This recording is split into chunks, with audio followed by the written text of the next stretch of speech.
Arrêter de fumer n'est pas qu'une question de volonté. On va plutôt travailler autour de la motivation du patient.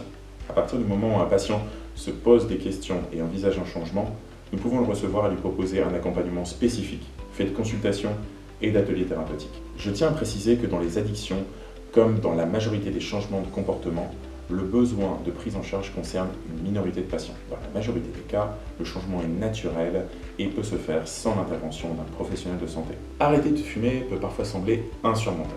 L'arrêt du tabac est souvent imaginé, voire vécu par nos patients comme un calvaire, alors que l'idée est de justement y incorporer du plaisir et retrouver du plaisir autrement.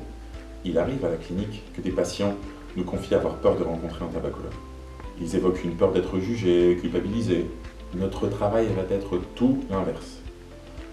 Nous allons chercher à identifier puis travailler autour des ressources de nos patients et les aider à lutter contre cette dépendance qu'ils subissent.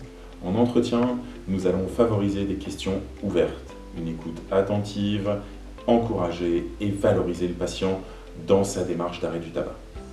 Il faut garder à l'esprit que la peur des conséquences négatives engendre peu, voire pas de changement.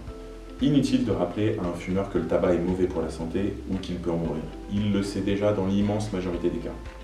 Les perspectives positives sont un bien meilleur levier sur la motivation. Il est important de mettre en avant la possibilité de s'offrir une vie meilleure sans tabac, avec une amélioration du souffle, de la circulation sanguine ou encore de l'humeur, voire une meilleure gestion du stress.